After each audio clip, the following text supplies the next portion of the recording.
Welcome back, guys, to another episode of the Harbor Podcast. I am the Kino Cowboy, and we got Scott Keith What's here up? once again. We're talking about what quickly became one of my favorite films of all time, La Dolce Vita, aka The Sweet Life, The Good Life, depending on your point of view.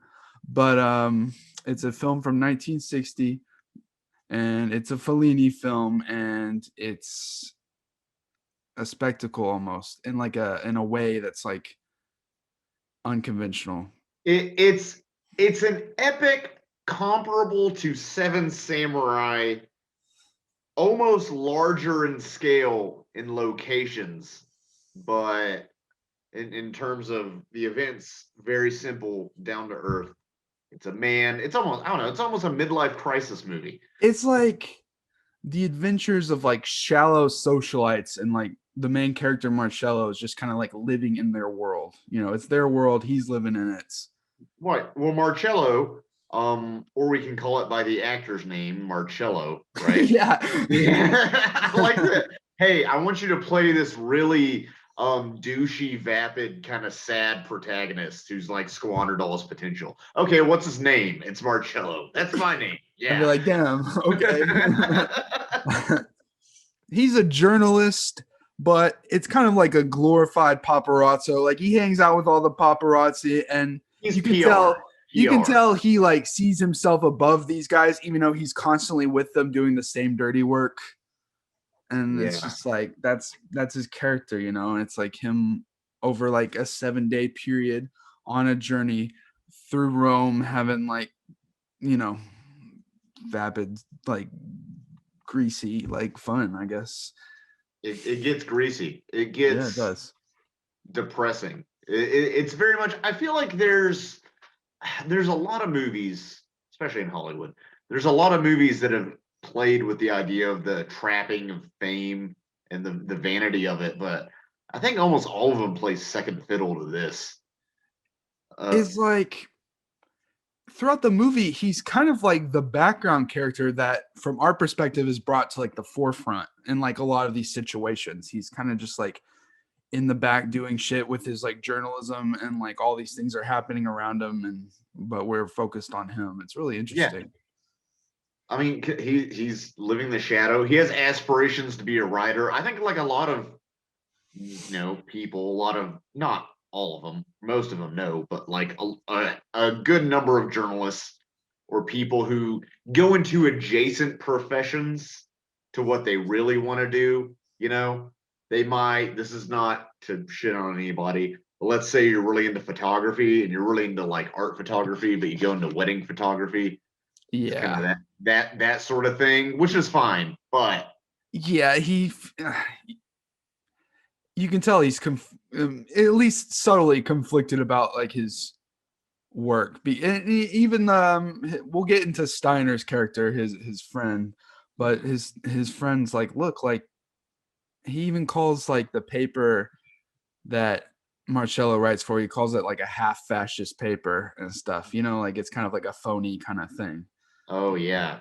Um so yeah, so basically we follow him over 7 days, and then there's an epilogue. But like honestly, we can talk about like the women he's a womanizer.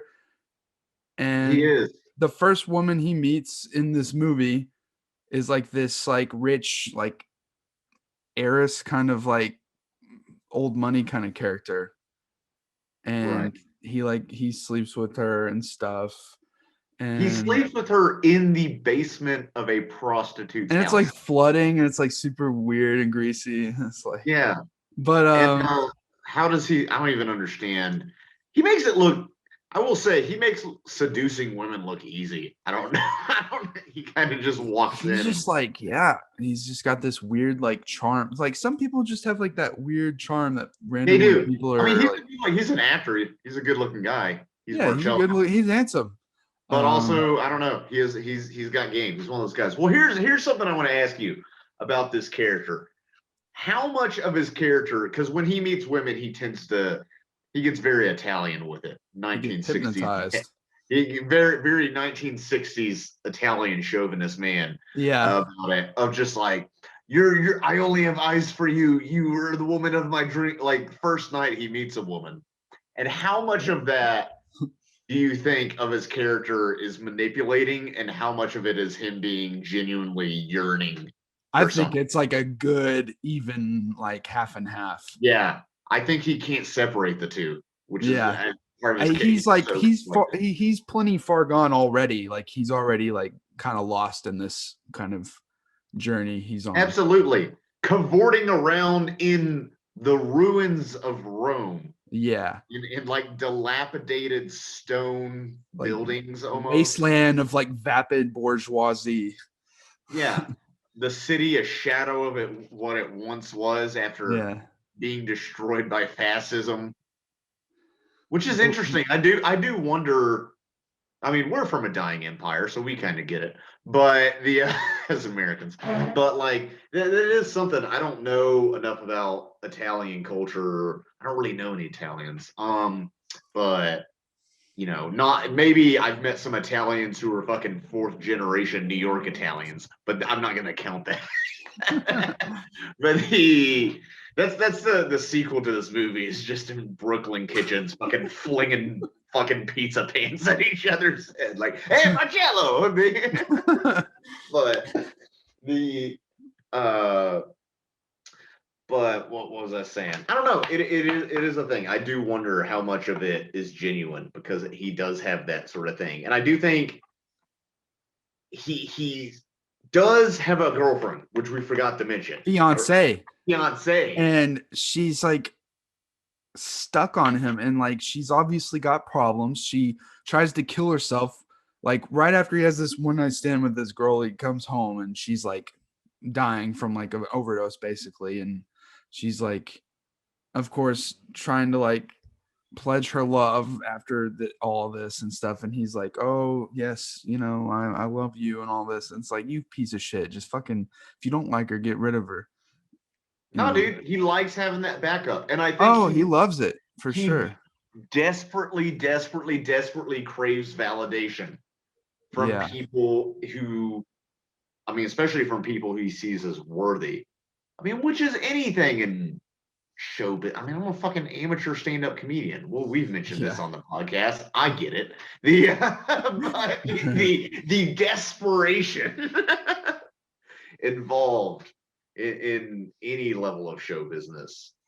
I mean, at one point, there's a Swedish American Yeah. buxom He's blonde like, actress. and like what I was saying, like how he's kind of just like a background character in all of this history going on. Cause like while Sylvia, this actress, she's like showing up, having like a big hurrah and like having a big interview and Yeah, everyone's private partying and stuff. plane. He's just in the background on the phone doing shit, like trying to tell his fiance that, she's like, I bet you're, you know, trying to get all over her and stuff. And Well, yeah, she's like, are you alone with her? He's like, there's 50 fucking people like you here. could hear everyone in the back like having like a big hurrah. Italian talking over each other.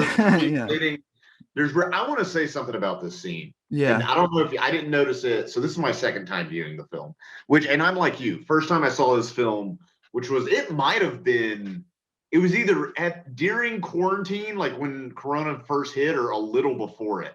And again, if you haven't listened to the podcast, I just moved to Europe, to Spain, which has plenty of Mediterranean shit going on. It's also weird. I can halfway understand some of what they're saying because the languages are so similar. But I was, dealing with a lot of shit.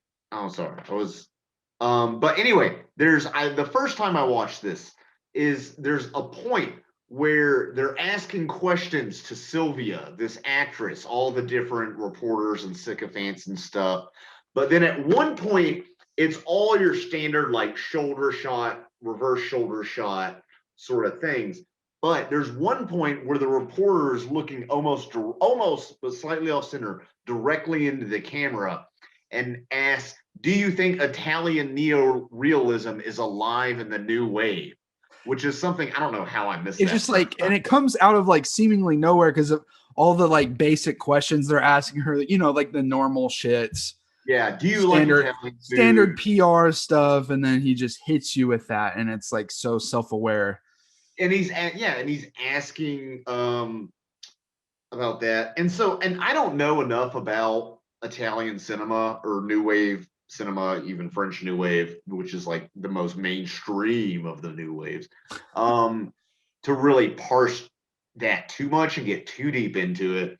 But I mean, you are seeing immense change in Italy. I mean, and just everywhere because of 1916 things. Europe, I feel like, was finally Well, kind of really, it's the late 50s. it was Like, really late 50s, but the movie yeah. came out in the 60s. Um, like, it took over 10 years for Europe to kind of rebuild to a point where it was like functioning again. The economy was getting back, and there was an economic boom. But the uh, I think he is asking, like, what did we lose? And the thing is, I can't imagine being a Roman and feeling like, I don't know, is there almost this idea that, and I'm just speculating, that I'm sure some conservative Romans have it, that like the best days were behind us, like not only is the Roman Empire, but you just had to deal with Mussolini, and like how is that reflected in the art? And then I really think this movie questions a lot because I think there's this is definitely new wave, Italian new wave. This is considered Italian new wave, right? I'm pretty But sure, yeah. it Like, doesn't seem as cold and abstract as like Godard. yeah. It's way more human. And I think, and we'll get into this later with Steiner's character. I really think part of what he's doing with this movie is kind of examining how much with art, how far can you go into the avant-garde before you lose humanity? Yeah. Not even just with fame, but with avant-garde, because that's my criticism of really a lot of artists, and honestly, especially probably a lot of amateur artists, just like people I know, is like how far can you hide behind experimentation, or how far can you get into this like almost narcissistic sense of self-expression before you alienate whatever audience you are and it becomes masturbatory.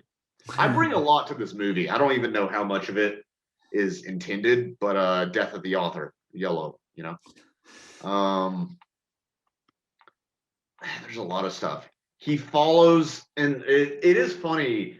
I do like how it's kind of funny watching this as an American, how like vapid, stereotypical, big titted blonde the American character is. Yeah.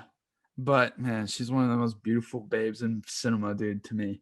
Is she? That's the point, obviously. But it's like, obviously, he's just immediately in the trance and he's like dancing, like having a good time with her, watching her Dude, and I stuff. think I think we've all had that moment with a woman who's like, we know there's not a lot here, but her fucking stupid male lizard brains.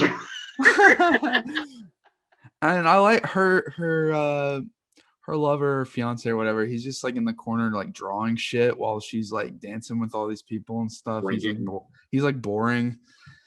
And then Yeah. that fucking weird ass looking actor guy like shows up, and he like, Oh, dude, I think that guy is almost painted. First of all, I don't even know. Remember, is he just coded as homosexual, or do they say he's gay at the end? I think he's gay. I don't know if they explicitly say it, Well, but like, he's coded as gay, absolutely. and that's an interesting thing. It's like this movie released in 1960. There's a lot of gay characters. You even see some in drag.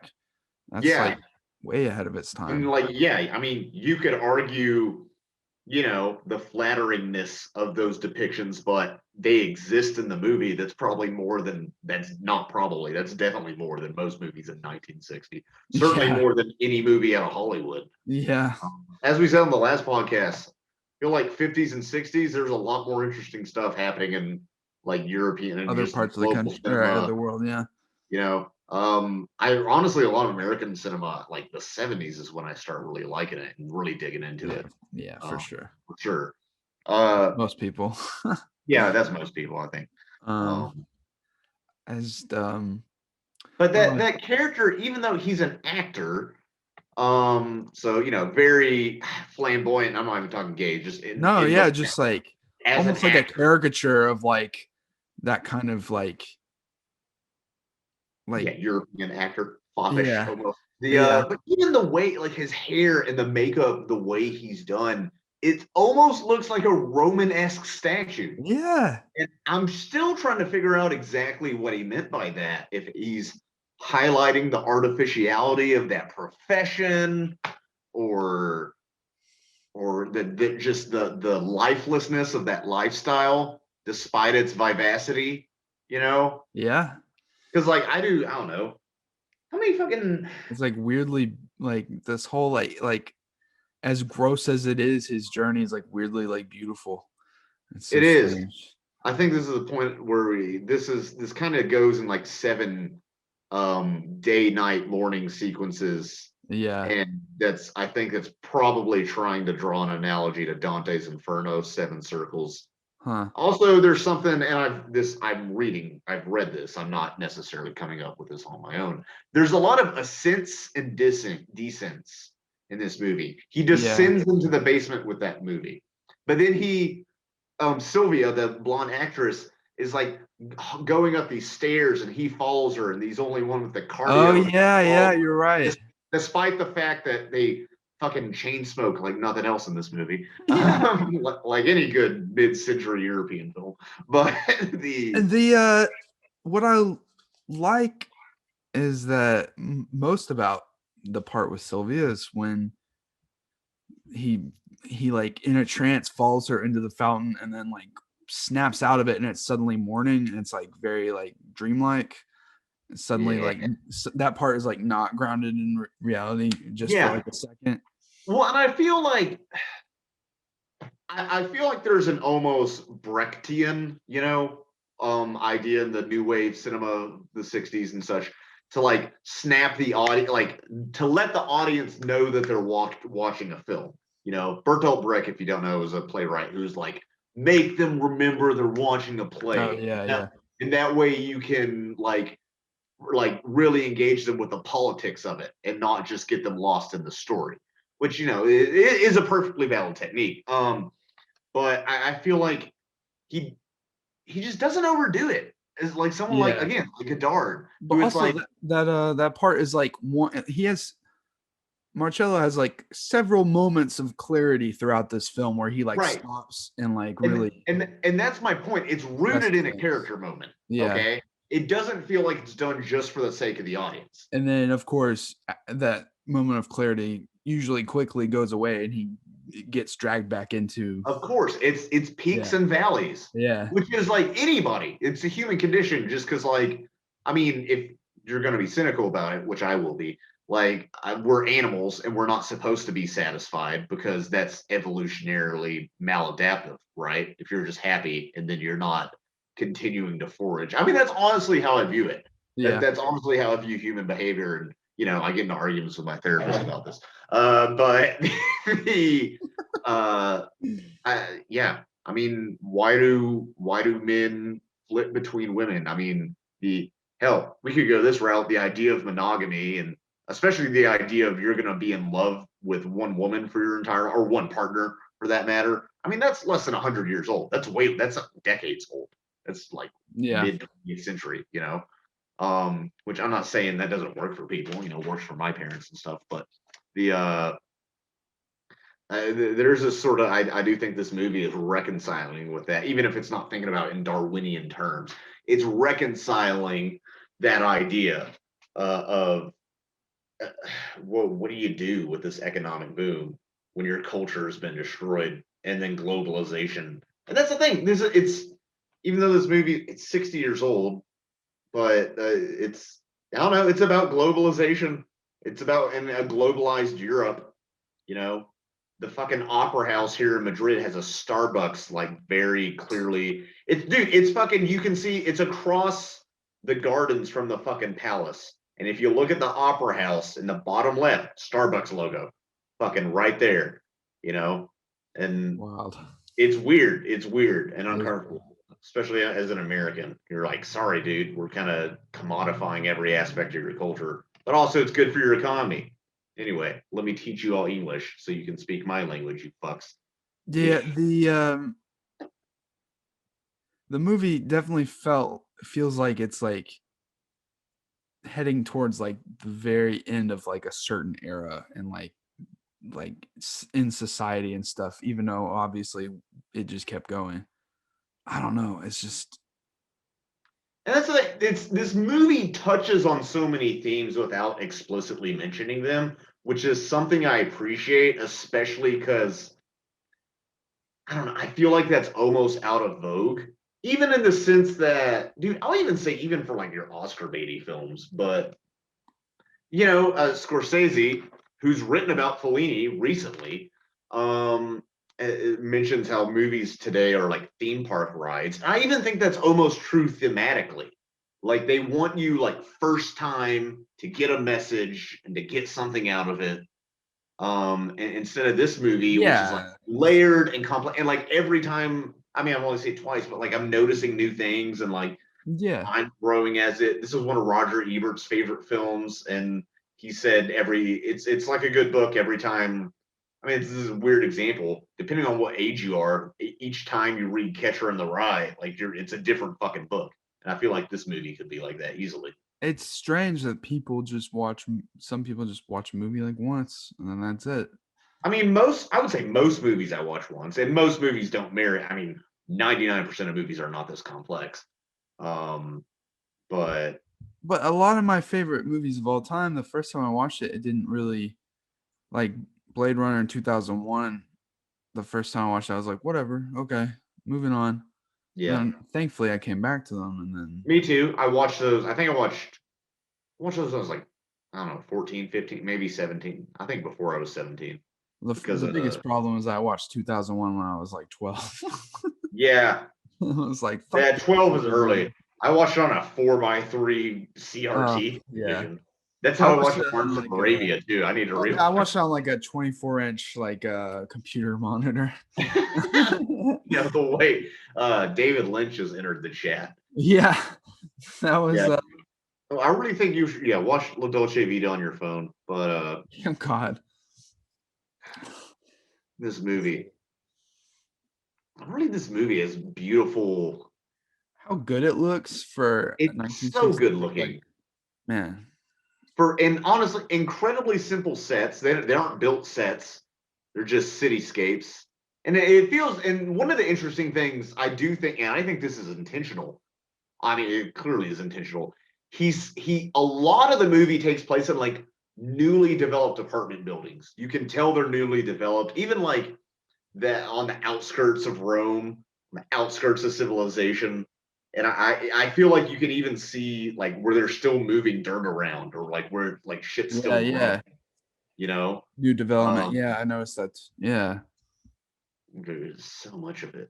But I mean, I don't know. Did Rome as we imagine it ever really exist? Did America as we imagine it ever really exist? You know, Yeah. maybe for the whites, but the I don't know. I mean, hell, people here in fucking Spain look at there's a not an insignificant by any stretch of the imagination, like percentage of the population that looks back fondly at Francoism and the dictatorship, you know, which I couldn't. I feel weird talking too deep about Spanish politics, not fucking Spanish. Um, like I don't know, that sort of cultural conservatism is a force, but how much of that is in the imagination? Because I do feel like, and even this movie like really pits like the material with the immaterial, that sort of classic philosophical idea of material dualism of like this. Even the fact that one of the first things we see in this movie is a Jesus statue, a simulacra of Jesus being hoisted over the city by a helicopter, and then they stop They stopped to talk to some bikini girls, but which then they can't. it would be too much if it were made today. I think it would be like, oh come on, like See, the that's all. fact that it's like black and white almost works though. Yeah. No, The it worst works part. great for And then also just the yeah. idea of yeah, you're moving these monuments, and what do they even mean anymore? And then Yeah. they can't hear the bikini babes because of the the roar of the rotors and the technology and the cacophony of modernity. That's Uh, what it is. yeah. Well, and then let's take that then, the iconography of this kind of, and like talk about the Virgin Mary sequence, or Madonna as they call her. Yeah, there's more than one Virgin Mary reference in this movie for sure. Yeah, but it's just like that's such like an original scene set piece. Like it's so It's like the biggest different. set piece of the movie. Yeah, it's like for it's got all these people coming to this area Yeah, because these two children have claimed to to see a manifestation of the Virgin Mary, and then really the only people that are really who are there are the press. and of And course, they're yeah, it's a whole sensation. It's turned I mean, into they got cranes and lights and everything. it's so gross. And Disgusting. They're paying not much money, but they're paying like 500 liras, which is like a coin. There's a 500 lira coin yeah, to the this like the mother, so she can like look off the balcony so they can like take shots of her yeah. and stuff. And she's like, okay, don't tell my husband. It's so Stuff gross. like that. Of course, Marcello thinks he's above. At one point, he's up smoking a cigarette next to some like crane operator while he's like eating a sandwich. The crane Yeah. operator. Once again, he's no better than all the paparazzo in this whole movie, but he feels like he's a little bit above them, even though Yeah. he's doing the same shit. For some reason, like deep down, he thinks he's an artist of some kind. Yeah. You know. And then they're like they've got like sick people that they've brought there to be healed and shit. But there's not even a lot of that. There's like one woman. I know, but like one of like the few people that were brought there was like trampled because of all the commotion. Yeah, Like it was the sick child, right? That's what it is. like I thought it was no, like the older person. It was like Or maybe why? it's the child's mother. Yeah, somebody gets But it's trampled. just like, dude, all of that because of the story, the press, and all that. It's I mean, that still happens. That still happens. I see stories about that in like Latin America, where people see a manifestation of the Virgin and they freak out. yeah. Which is that was one thing. Catholicism's weird, man. I don't get it. I just man, you just it's hard to come by these days to watch a movie and be like watching certain scenes, set pieces, and you're like, this is nothing I've ever seen before. That's the thing. It's very unique, despite being completely based in reality. Yeah. Completely possible. Like shit like that has happened, period. But just Has, nobody had the idea to film it. it has like even though it is based in reality, that whole sequence has like this dream-like quality to it. It's kind of bizarre, kind of like strange. Yeah. And then, once that's over, it's just on to the next thing, like no big deal. That's like everything in Marcello's life. It's like all these grand things are happening, but they're usually juxtaposed to like just casual bullshit that he's just, I don't know. He goes from one thing to the next. From one high to the next low. Yeah. And then he's his girl, he's arguing with his girl and stuff, and she just like I just feel bad for her. Like, Yeah, like, he's a shit boyfriend. mm, He's sympathetic, but only to a point. And they really play that line, and it's a testament to the actor Marcello yeah. of how well they do that. Because like you almost want him to succeed more at the beginning of the movie, and then Yeah. in the middle of the movie, you're kind of like, this guy's a fuck. And then by the end of the movie, you just pity him. You just feel bad. Yeah, no, but like at the start of the movie, you're like in the same trance, like with the sweet life, the good life. It's like beautiful. Like, man, this is cool. This is an adventure. Wow, look at him talking to all these cool people, scoring these and then like by the end of it, you're like, this is horrible. This is sad. Yeah, that's a lot of people. That's a lot of people. And I feel like, dude, at least 90% of people in the so-called developed world can fall into either one of two camps, either the smaller camp living almost that sort of lifestyle or adjacent to it, or in whatever version. You can do it in America where you're partying and shit. Or like even wishing you were in that because you're stuck in a boring and or loveless marriage. And like it's it's that idea of like never being satisfied, which I struggle with a lot, by the way. Mm, Um, yeah. you know that. Like which I chalk it up to biology. Maybe that's a coping mechanism for me to not deal with shit. But also, yeah, part of being human. I mean, this is kind of random, but like I had an Uber passenger once who was like an older guy, worked at a bank, and he was talking about his life. He was a good guy. This is in Kentucky, kind of old Kentucky boy, but good guy.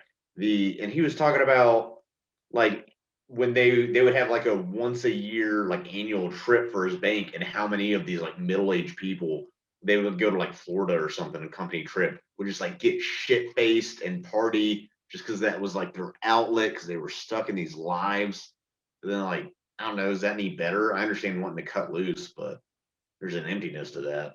Yeah. We've been in greasy parties, and then Yeah. those people And stay in that life pot style. yeah, I've been through some of that, and I'm always wondering, like, does it make it any better that I'm self-aware about it? I don't think so.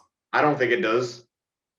I almost think that can almost make it worse Yeah, because A, yeah, you can experience the pain because you're aware at yeah, some level, and then B, you can rationalize it as being ironic. You can have yeah. that irony poisoning. That's the problem. That's where it gets bad. Because then you justify it and then you continue the behavior because you're like, it's okay, this is ironic. I'm only ironically, you know, I'm only doing ironically being ironic. yeah, exactly.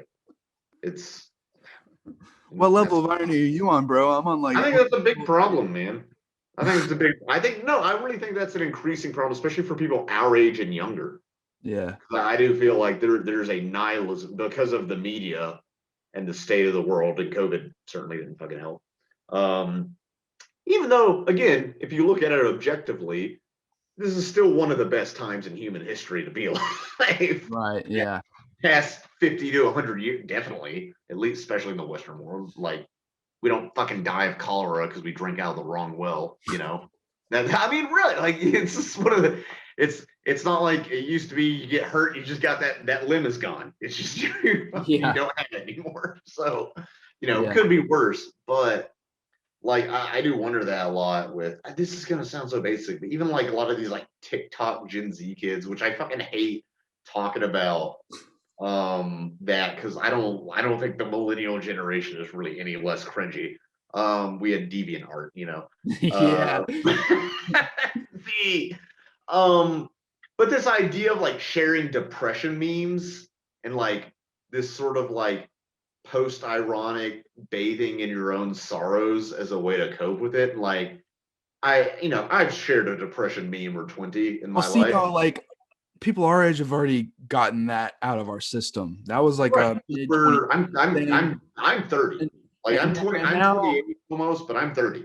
yeah, and now like it's you're seeing it happen again, repeat with like the younger Gen Z. Yeah. So it's like even more stale for us watching it from afar. No, it is, and like it's just something they gotta go through. The problem is now Yeah, everybody's documenting all that shit. yeah, And it's cringy and bad. The yeah, again, we didn't have, 70s teens, hippies at Woodstock bathing in each other's shit accidentally because they tipped over the porta potty, like yeah, fucking TikToking it. I don't know how we got on this subject. It's timeless. It's timeless. yeah. It really It's is. media. It's art. Everything about this. They're dancing in the ruins of a crumbling civilization. Yeah, it's stuff we could jerk off for ages. But I Oh, want to dude. talk Yeah. about him. Him and what's his fiance's name? I can't remember. As I Emma. think, huh? Emma. Might be. Let me look at. Yeah, it is. It's Emma. They go to this like socialite gathering where they're like Yeah. talking about philosophical stuff, highbrow art and stuff. And you think it's enough for Marcello, and it's just like it's still not. He can't focus on it really, and Emma tries to like talk to him. She's like, "We're made for each other. This is, we could be a great, husband and wife." And he doesn't even respond to it. He just gets up and walks to the balcony to go talk to his friend Steiner, and it's just fucking kind of like a brutal moment. She's trying so hard to like work it out, even though Yeah, she should because be. he has love right there, and he just can't do it. Ah, He wants to be miserable. yeah, he does. There He's and so there's several people I know that share the same sentiment, so it's hard to like see oh, visualize. I self sabotage like a motherfucker. You know me. I'll say it. I'm one But of those it's people. just like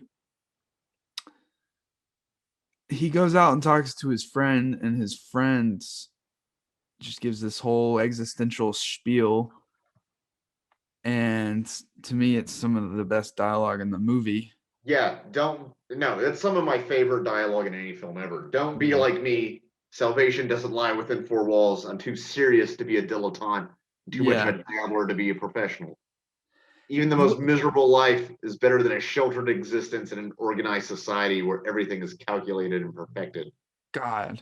We must get beyond passions like a great work of art. And he Which are talks about almost how, huh? that's almost contradictory. He's Yeah, saying it like is. society's rigid, but then it should be like a work of art, which is a constructed in artificial thing. The way what gets me is how he talks about how peace is like a shell, and then inside of that is like hell, basically. And it's like, Jesus Christ, dude. That should be the warning to fucking Marcello right there, that this guy is not all right. Even though he comes off so cool and casual about what he's saying, kind of like, oh, this guy's like real philosophical. He's deep, like. I do think he's even though spoilers for this movie, like even though he ends up committing suicide like he does, and not just committing Not suicide, just killing committing his suicide, children, shoots his killing fucking his children. children. Like, what brought him to that point? Yeah, which is insane. Which I'm kind of the opinion that like people shouldn't have kids. I'm almost it doesn't even it's not logical, but like I'm like 40% way to a full blown anti-natalist philosophical position where it's just like the human race should end. Nobody should have like children of men, but we make it that way on purpose. The I'm almost there someday. Okay. But but I do feel like Steiner, he's one of the first of all, his name's Steiner, which sounds German to me, but I guess he's Italian. I don't know. I don't know what's going on there. Or does he just live in Italy? Those Germans are good with languages. Even then, I don't know. Does that have I just thought of this, does that have something to do with the Axis powers in Oh the man, relation to dude, here's the thing. They both had to reconstruct their societies. I think Germany had to deal a bit more with the Soviet Union than Italy did because of that, but with the Berlin and whatnot. But yeah, I he don't know. he kind of he wants to show Marcello like look, this is like achievable, but he goes to kiss his children while they're asleep, and like shows him like how beautiful it is and That stuff. seems to be the only thing he's genuinely happy about. Yeah, you're shaking your camera, by the way. Well, sorry. and it's like he's almost trying to like convince Marcello, show him like you could have this too if you fucking do what you need to do. But also he's like conflicting against that, and it makes Marcello almost like double down in a way, like with his thoughts on the matter. And then of course I'm sure it's solidified when he sees these two children fucking murdered, and the dude murdered just like a couple days later. So, Maybe the bohemian life is not for me. like, what the Which is fuck? because Steiner's talking to him about like he's like, write a fucking novel, do something. Don't be a Yeah, fucking whore for these celebrities. yeah. Uh, It's I like, still have yeah, he calls him out basically. more things to say about that scene. Okay. And really, just there's a theme in general of Orientalism in this movie, which I need to read Said's Orientalism. I get, but there's this idea, and even again, not to be like, oh, living in Spain, but even in Spain, there's a stronger sense of Orientalism, of the Orient as the other. Even the word Oriente, is like used more. It just here, it just is to describe the East. Yeah, Also, well, to them it's like also so Spaniards, exotic. also Spaniards call every fucking East Asian person Chino, no matter what country they're Oh my from. god. But that's a separate. I had to correct a student. I had to be like, they're Korean, they're Korean, dumb. Like, Yeah. it's BTS, they're Korean. Okay, Yeah. it's like they're. But I was like, yeah, there's a difference, like the alphabet, but um, there's a sense of Orientalism in the movie. One of the first scenes in this movie, in the first sequence, when he meets that chick and they go to sleep in the prostitute's basement, they're doing like an Oriental sort of style dance, but I think it's Italians doing that. So already there's this fetishization of the exotic. Yeah, And it's so like they're in the middle of like this beautiful culture and even in like this lavish lifestyle, and even then they're still looking towards something else like of course, Orientalism. dude, even like Steiner has that Sanskrit manual. He's in a church. He starts playing Bach, which itself is a very beautiful yet very mathematical, mechanical kind of thing. I think a lot of your like music nerds kind of Bach is like entry. That's like pop music for them, you know. Um, and I mean, just the Baroque period, I think in general is seen that way. Um, at one point, there's the quote unquote Oriental woman like playing the sitar, or whatever she's doing at Steiner's apartment, his old Yeah. money apartment. Which is, by the way, I'm just tangent. That's something people don't like to admit about artists, is that so much of the time they come for money, or they didn't. They had like so many artists who were like, yeah, man, I really had to struggle. Like at least half of them are full of shit, you know. Like, not that it's like easy to write a novel or make an album or something, but like, you know, or like even like your spouse is a doctor or something, which is fine. I don't know. You know, I'd fucking poke a hole in a condom if that meant I could work in my art all I wanted. But the, but anyway, this one guy there is like the only real woman is the Oriental woman. And then I think Yeah. some, and then this other girl who's like, they're so connected to nature, which is already like condescending as shit. Yeah. Um, but then I was like, I don't know. And then somebody else was like, he's talked about the Orient for 15 years. Why doesn't he go there? You know? And then even then, yeah, because if you go there, the illusion disappears. Yeah. It becomes another place. Okay. Like if you, again, if you live in a place and you start living there, and then let's say Spain, and then what you're doing is like buying groceries and getting haircuts, it does lose a lot of its exoticism, no Yeah. matter where you are. You know, it's like I mean, hell, I had somebody who was a friend of mine who's a New Yorker, and she was talking about the amount of transplants they have of people just with no plan who just want to move in New York, and then they're like depressed because they're fucking broke as a waiter, living 8 people in a studio, and like, God. I mean, you know, or that might be an Yeah. exaggeration, but you know what I mean. Just like it's like, what are you doing? This is a city, like it's a place. I've had plenty of those thoughts growing up. Like, oh, I want to go here and go there, but Of course, with no this isn't big. even the first time we said on the podcast, but it's like the amount of like millennials who like romanticize living out of a van. It's like, dude, where are you gonna shit? You see Nomadland, they have shit buckets. Like, Yeah, like I've had, because Mo Wanderlust, but like dude, no, you gotta traveling is a joke. rationalize it. And that comes with Yeah. maturity, but like people want to deny that it becomes with maturity. And also like it's a, and you get it with the quote unquote expatty people here. Like it is in a way a prolonged sense of childhood because you don't have to commit. It's flinging from woman to woman. It's flinging from Yeah, place to place. It's all the same shit. yeah, It's this monkey brain that just wants to like keep yeah, foraging. Fucking love this movie. yeah. I know, man. If we I live do. longer than 80 years, maybe these things would be completely different. We wouldn't feel like we want to have to go place to place and like see everything and do everything. You don't. You Yeah, don't. Also, I think everything's the same. Everything is the same. I would Everything say is that. the same. No, I would. I'll have I get these. arguments with people. I'll be like, I'll talk to someone. I'll be like, everywhere is the same, and they're like, no, it's not. I'm like, no, you're not listening. Everywhere's, and they're like, no. I'm like, no, To you a don't degree, get it. no. I've spent time in small podunk wasteland fucking towns compared to living in the city, and then let me tell you, it's vastly different. No, it is. But also, here's the thing: everything, to quote fucking Emerson, everything is the same. I everywhere I go, my giant goes with me. I am with me everywhere I go. I won't fucking leave myself alone. So anyway, this movie. Yeah. So before, okay, wait a minute. What's I'm trying to remember? Okay, so before he kills himself and his kids, before that, there's some other stuff going on. In the very smack dab middle of the movie,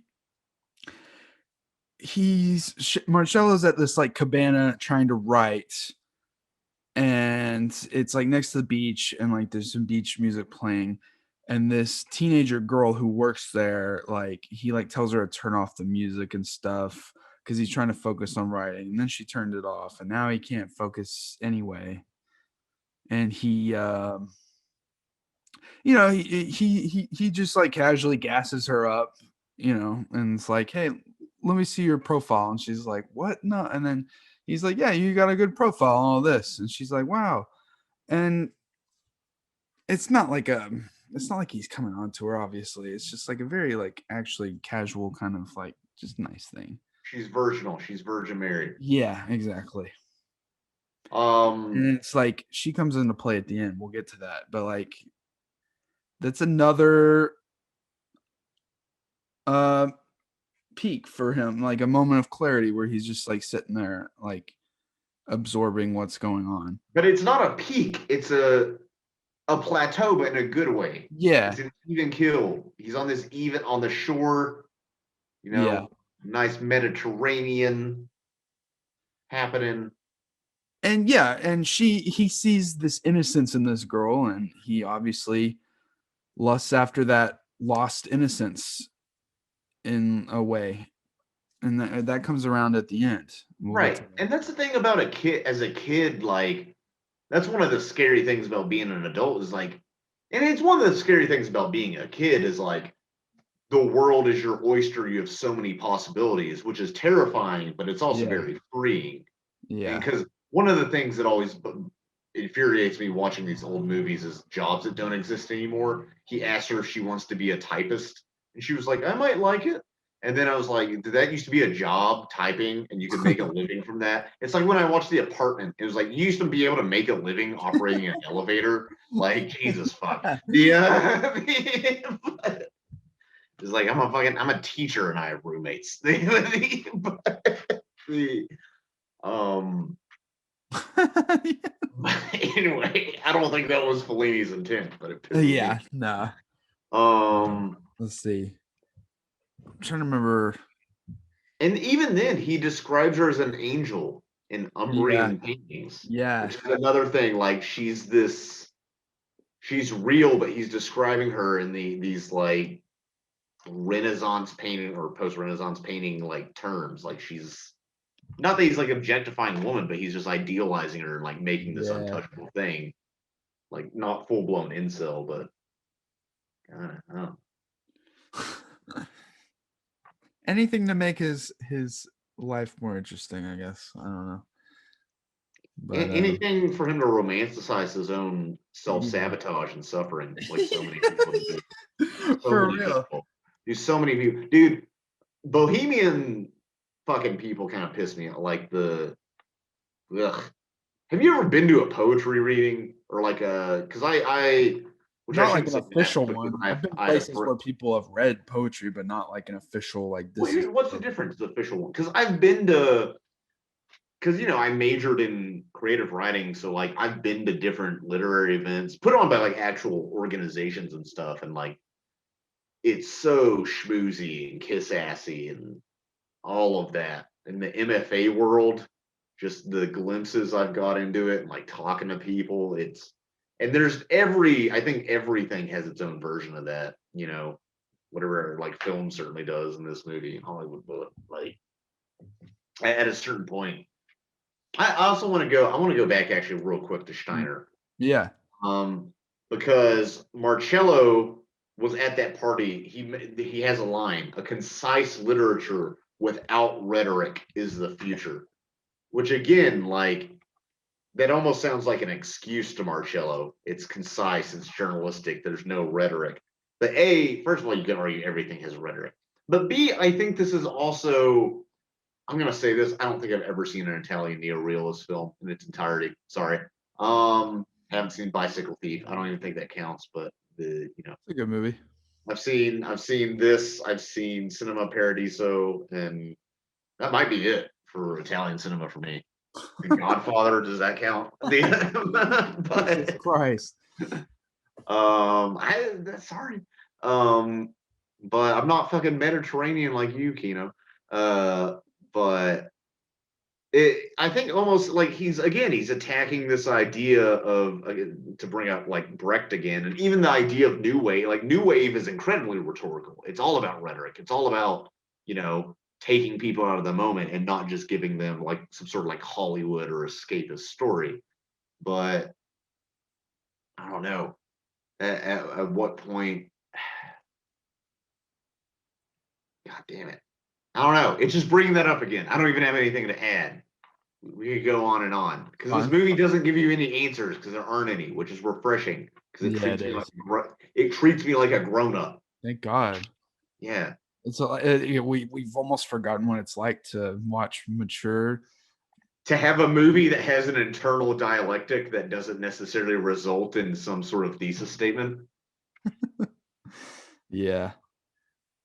So basically, at this point, we get introduced to Marcello's father. Who again? He's trying to. I don't know. He's trying to. He's a very charming guy, actually. Yeah. In the movie, like he's one of the. If he was your dad, it'd be annoying, and he does seem like he's very distant and kind of a fuck, but also very charming because he's flirting with younger women, but in the way that it's okay for older men to, not in like a creepy way. Yeah, it's weirdly charming, and yeah, because Marcello takes him to a cabaret, and of course Marcello knows one of the dancers there. I think Yeah, her of course. Danny. I think And then his they sit dad's like, down. "Oh, we need another bottle of champagne," like throwing it back. Yeah, yeah. Um, and I like that they take the time to show like some of the show that they're watching and stuff.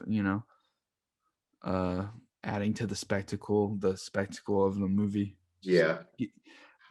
So many movies don't have enough time to breathe these days, I feel like. And this is a 3-hour film, but it doesn't feel like a 3-hour movie. It really doesn't feel like a 3-hour film. So But, the pacing and really part of good. that's helped by because of how segmented it is into episodes. Yeah. But it doesn't have to be a Netflix series. It can just like be that. Yeah. What's weird, I don't know why, but at least on Wikipedia I'm looking at, like it's 174 minutes and 180 in the United States. So is it longer in the United States? I don't understand that. uh that might just be like a listing thing, like when it was put on whatever format in America, they just Okay. rounded it up or something. So that's what it's like listed as. Who knows? Doesn't matter. But anyway, yeah. Tries to connect with his dad. His dad has like almost a heart attack or like some sort of heart problem. And then he Yeah. just like goes home. And he's like, early. he's kind of trying to talk to this, hang out with this girl too. And him and his dad kind of have like they attempt to have like a heart to heart, but it's still very distant. And then it's just like you think like there's gonna be a nice like conclusion to it, but his dad just fucking goes home. I mean, it's impossible to know anyone. It's impossible to know anyone. It's really hard to know your father. I mean, I feel like, I don't know. I've had, not to get too deep, and I don't want to bring up old wounds, but like I've had family members pass, and I kind of feel like I never knew who they really were, either because I was just young or, Yeah. didn't really talk to him, we just couldn't connect Also, just a because we're lot of these older folks, it's the way they grew up. They were told to, not tell much of, you're yeah. supposed to keep to yourself and not be Dude, open about my your feelings. And I then, doubt he's listening. I don't even know if he knows what YouTube is. He's probably seen it, but I don't know, someone like my papa like can't open. Well, honestly, one of the ways we bond is over movies. He yeah, doesn't watch Italian New Wave, but like I think that's a way of him like expressing is like, hey, you want to watch this movie with me, and we just kind of communicate through that, which is a very dude thing, very bro thing to do. yeah. It really is. That's like male friendships. That's just like, I mean, that's half of our friendship, at least. Me and my dad with the Rocky movies. It's like, Yeah, that's the thing. It's like, how do I explain to my son the influence of Soviet communism on me? Oh, I know, Rocky Four. for real. Stallone, if you're listening, you're a fuck if you take out the robot from Rocky Four. Stupid motherfucker. That's I why don't we give like a that shit movie. that you're on steroids. Put the fucking We like robot. Rocky 4 because it's such a fucking piece of 80s like culture. Like it's Cold War, late Cold War propaganda. anyway, Yeah, okay, you want to get to the end of this movie? let's talk about the he reconnects with the girl at the beginning of the movie, and they like go to this like castle party, Oh yeah, we forgot about that. and He filmed some of those people. It's these aristocrats in their own old estate that's like literally molding. They're like, careful on the bridge, it's rotting because the whole aristocracy system, I guess, is decaying. Uh, but I mean, I guess the Italy's halfway. It's pretty much run by the fucking mob now. Um, but the he literally got aristocracy for that film. I mean, for that sequence. Those aren't wow, all actors. Some of them are just like, yeah, hey, I okay. need a bunch of like whatever the Italian version of the Trumps are. Like, I need a bunch of Donald Trump Juniors in this scene. Well, it worked because it really feels like It's a again, real place. It's just on like location. It's yeah, these dilapidated villas. it's just more empty adventures, partying, like And even like the way they do it is so childish. They try to like ghost bust. They try to yeah. like do a seance. And There's a then lot of tracking shots in this movie that show people from their side walking on like a journey, kind of like towards something, especially it, like it it really emphasizes people being swallowed by their environment, this movie. yeah. And I like the sequence he talks to, well, he gets the girl from the beginning. She takes him to a spot in like the castle where he can hear her from a different room. Hmm. And you think for a second he's like really kind of being manipulative, like trying to say, oh, I love you, this and that, you've Yeah. always been the one for me. And she's kind of reciprocating. And then while she's doing that, she's like getting her neck kissed by like a different man. And like she just completely forgets about him like so quickly. It's Yeah. honestly kind of beautiful. It's really funny to me. Uh, The speaking of just the way this like the environment swallow these characters, even in the hospital scene. So at the beginning of the movie, we mentioned Emma's fiance like tried to kill herself or like OD'd or whatever and goes to the hospital. And I just that hospital is so empty and concrete. You see him in the parking garage, and then there's all these like concrete pillars in the hospital. I don't even know if that was really a hospital or that's just what hospitals looked like in 1959 Italy. But I don't even that. It's a sterile like we're caring for you, but in this very mechanistic way of the healthcare system. I don't know, even that. But even then, within that sterile environment, you have the nurses are dressed like the nunny nurses with the head dress frocks. I don't know what you call it. I'm not fucking Catholic. But yeah. it's more of these kind of internal, I guess you call them dialectics, dichotomies. but also it's a mix of old world and new world. That's what it is. Yeah. Yeah. Yeah. Um, that's pretty much the whole movie. Is old I agree. world. We covered a lot, but yeah. But no, what I'm saying is like, yeah, so just after the castle sequence, I think it's kind of like a flashback, maybe. I think it happens earlier in the week, but he has that How argument with do you wait? Do you think this all happens in 1 week or not? uh yeah, I think it happens, yeah, all like within like a week, except for the epilogue, obviously. Yeah, because that's a time skip for at least a But couple. he has that like full on like argument with his fiance, and then he says, I can't stand you, this and that. At first, he's like trying to like reconcile, like, try and hush her up basically. And then he's had it, and he's like, no, get the fuck out of my car, this and that. So she gets out, and he actually leaves because he's a bastard. And then she's like waiting around for a car, and then he comes back in the morning and was like, well, here you go. And And that's how fucking that's how bad it's that's gotten. that's how abusive relationships go, man. He Yeah. like slaps her, which I Yeah. guess was okay in the '60s, but Yeah, it was. yeah, No.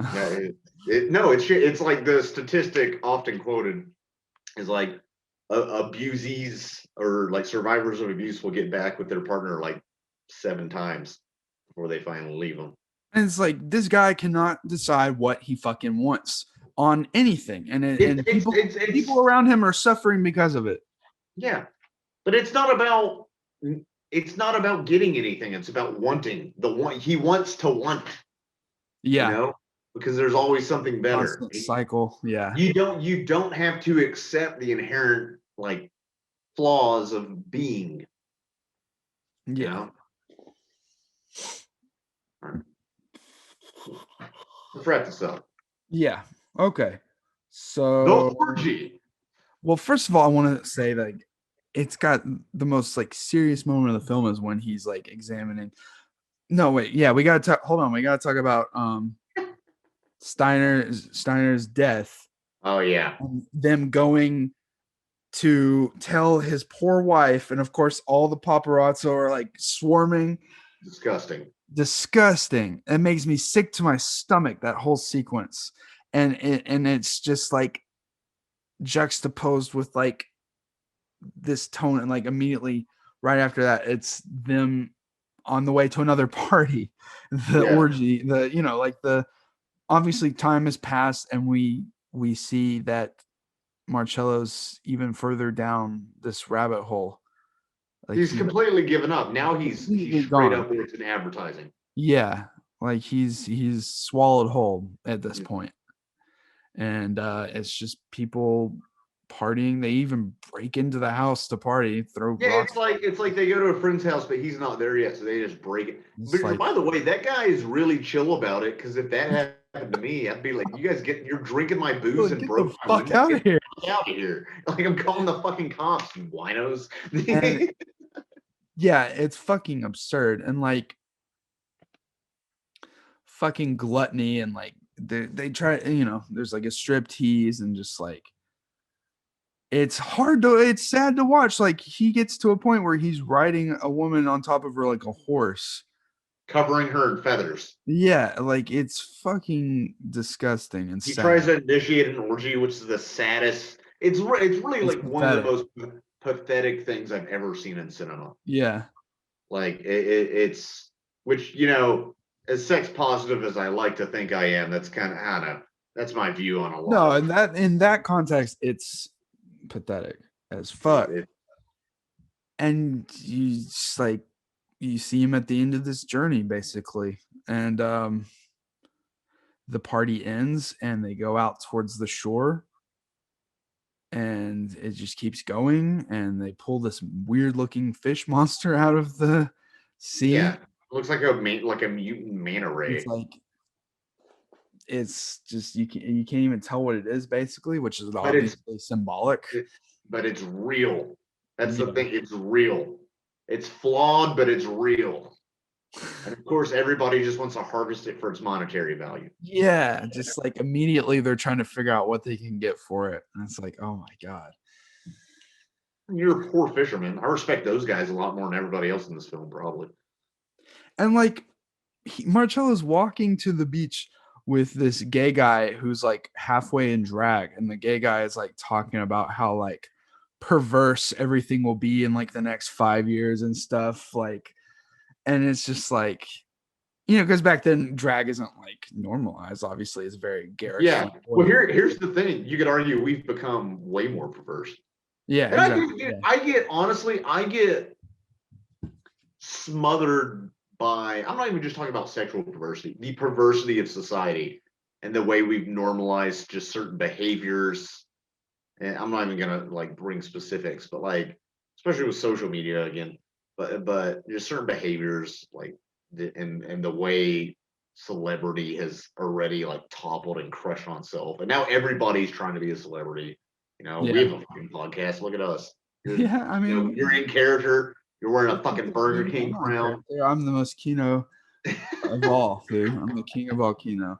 But I just want to talk about how like poignant and like beautiful, tragically beautiful this ending is, Yeah, because as it's a he's beautiful. out on pretty much on the road to the next adventure, he sees the young teenager girl from a while ago that he met when he was Yeah, writing, and she's calling out to him and trying to say hello, and she's muffled, can't hear what she's saying, and he kind of just shrugs and goes back on his journey. Like he's in the spiral, and to me she like represents like almost like a way out to like break out of this journey yeah. and like come with me, but like he can't even hear her. He's too No, far gone. He's too far gone on in this journey. He just is like whatever, man, and then just keeps on going down the spiral, and there's no like hope for him left. To me, that's like the final like straw to me.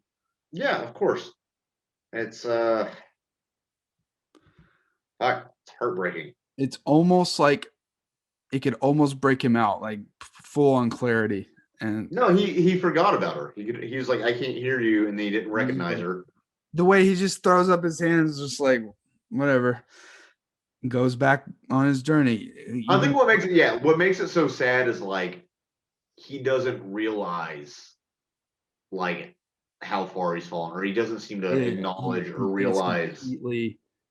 he's completely gone at this point. Yeah, and it's so I'm subtle. sure Emma's either left him completely or she's dead. She might have killed herself. I don't know. I Yeah, I, Emma. Yeah, who I knows worry what? about that character. But yeah, it's just like that is like one of my favorite endings. I rewatched that when I rewatched this movie for the podcast. I rewatched the last 5 minutes of this movie like 3 times because that's Yeah, how much I like it. it's so yeah the ugh, Almost like freaky. stomach turning, stomach Yeah, turning. but Yeah, also understated. beautiful. It's like, and you can't if for some reason you're you're just watching this and let us talk about the movie instead of seeing it. Like we're not really communicating how stomach churning and disturbing those final 10-15 minutes are. Yeah, fucking It's, sad. it's and the thing is, it's God. I feel How like like how much I used to like romanticize that like shit when I was a teenager, like the thought of like going on like the endless party kind of thing. yeah, of course, Yeah. because you're a child, but some people don't. They don't grow out of that. Yeah. Dude, I mean, the other day I was not the other day, but a few weeks ago, it was I had like a week off class for spring break, and like I went to some bars, tried to be safe, but because I was like, there I have a week off, I'm not gonna get my students sick. But then like you meet those like bar regulars, those people, you hang around those people and those crowd too much, it's kind of the same thing. I don't know. You go to Yeah, enough no, I like shows, going to I like go into a party yeah, of occasionally, course, going out, but like, with friends, but like you gotta know, you know, you gotta be able to balance everything, which yeah, is tough for everyone in different ways. But like this is like an example of getting lost in a very specific point in time. in a very like specific culture, and that concept alone is so alluring to me. That's why I like watching this movie so much. Yeah, But fucking, I love this movie. Top 10. I love it. This is a top 25, which is a very notable praise. It is. You've also seen at least twice as many movies as me. Probably more like 4 times, honestly. And I didn't even watch this movie until 2019. Usually, movies that are in my top 25 take more than one viewing to get into that place. But I knew immediately when I watched this movie, I was like, this is fucking great. Yeah, me too. I was So, immediately like, okay. yeah. And you recommended it to me. Yeah. It helped me process a lot of shit I was going through. I'm glad we both enjoyed it. Yeah. So that's our thoughts on La Dolce Vita, which is a 60-year-old movie, directed by Fellini. And I think next week we'll be doing another Zack Snyder movie. Yeah, the real artist. Finally, we can watch some real cinema. We're gonna do that, but we're also gonna, level it out with a British film called With Nail and I. That'll be coming up soon too, which is I don't like foreign films. that is another instant favorite movie of mine. Like that's like a top 50 for me too. Like, so we'll get into that. But thanks for watching, guys. We'll see you guys hopefully next time in the Kinoverse.